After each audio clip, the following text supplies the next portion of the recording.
Everyone. ಚಿಕ್ಕ ಮಕ್ಕಳಿಗಾಗಿ ಮೂಳೆ ಮತ್ತು ಹಲ್ಲುಗಳನ್ನು ಸ್ಟ್ರೆಂತ್ ಮಾಡುವಂತಹ ಲಡ್ಡುಗಳನ್ನು ಯಾವ ರೀತಿ ಮಾಡೋದು ಅಂತ ನೋಡೋಣ ಬನ್ನಿ. ಒಂದು ಪ್ಯಾನ್ಗೆ 2 ಟೇಬಲ್ ಸ್ಪೂನ್ ತುಪ್ಪ ಹಾಕೊಳ್ಳಿ.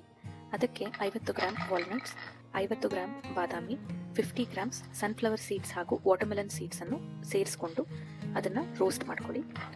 ಈ ಥರ ನಿಮಗೆ ಸ್ಪ್ಲಟರಿಂಗ್ ಸೌಂಡ್ ಬಂದಾಗ ಅದು ರೆಡಿ ಆಗಿದೆ ಅಂತ ಅರ್ಥ. ಈಗ ಈ ರೋಸ್ಟೆಡ್ ಸೀಡ್ಸ್ನ ಒಂದು ಪ್ಲೇಟಲ್ಲಿ ನಾವು ತೆಗೆದಿಟ್ಕೊಳ್ಳೋಣ. ಬೈಂಡಿಂಗ್ ಆಗಿ ನಾನು ಇಲ್ಲಿ ಡೇಟ್ಸ್ನ ಯೂಸ್ ಮಾಡ್ತಿದ್ದೀನಿ. ಯಾವಾಗಲೂ ನೀವು ಡೇಟ್ಸ್ನ ಪರ್ಚೇಸ್ ಮಾಡೋ ಟೈಮಲ್ಲಿ ಶುಗರ್ ಆ್ಯಡ್ ಆಗಿಲ್ದಿರೋಂತಹ ಡೇಟ್ಸ್ನ ಪರ್ಚೇಸ್ ಮಾಡಿ. ಸೇಮ್ ಪ್ಯಾನಿಗೆ 6 to 7 ಡೇಟ್ಸ್ನ ಡಿಸೀಡ್ ಮಾಡಿಬಿಟ್ಟು ಲೋ ಫ್ಲೇಮಲ್ಲಿ ಹೀಟ್ ಮಾಡ್ಕೊಳ್ಳೋಣ. ಈಗ ಪ್ರಿಪೇರ್ ಆಗಿರುವಂತಹ ಎಲ್ಲ ಇಂಗ್ರೀಡಿಯೆಂಟ್ಸ್ನ ಒಂದು ಮಿಕ್ಸರ್ ಜಾರಲ್ಲಿ ಹಾಕೊಂಡು ಫೈನ್ ಟೆಕ್ಸ್ಚರ್ ಬರೋ ತನಕ ಅದನ್ನು ಗ್ರೈಂಡ್ ಮಾಡ್ಕೊಳ್ಳೋಣ. ನಮ್ಮ ಬೋನ್ ಹಾಗೂ ಟೀತ್ ಸ್ಟ್ರೆಂಥನಿಂಗ್ ಲಡ್ಡು ಮಿಕ್ಸ್ಚರ್ ರೆಡಿಯಾಗಿದೆ.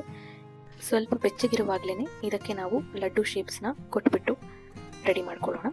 ಯಾವುದೇ ಲಡ್ಡೂಸ್ ಪ್ರಿಪೇರ್ ಮಾಡ್ತಾ ಇದ್ದೀರಾ ಅಂತ ಹೇಳಿದರೆ ಅದರಲ್ಲಿ ಆದಷ್ಟು 2 ಥರದ ನಟ್ಸ್ ಹಾಗೂ 2 ಥರದ ಸೀಡ್ಸ್ ನೀವು ಬಳಸಬೇಕಾಗುತ್ತೆ. ಈ ಲಡ್ಡುಗಳಲ್ಲಿ ಪೊಟ್ಯಾಷಿಯಂ, ಮ್ಯಾಗ್ನೀಷಿಯಂ, ಕ್ಯಾಲ್ಶಿಯಂ ಹಾಗೂ ಇತರ ಮಿನರಲ್ ಸಹ ಹೆಚ್ಚಿಗೆ ಅಂಶದಲ್ಲಿ ಇರೋ ಕಾರಣದಿಂದ ಮಕ್ಕಳಿಗೆ ಇದು ಒಂದು ಹೆಲ್ದಿ ಸ್ನ್ಯಾಕ್ ಆಪ್ಷನ್ ಅಂತಲೇ ನಾವು ಹೇಳ್ಬೋದು. ಮುಂದಿನ ಶನಿವಾರ ಮತ್ತೆ ಭೇಟಿಯಾಗೋಣ. ಅಲ್ಲಿಯವರೆಗೆ ಟೇಕ್ ಕೇರ್.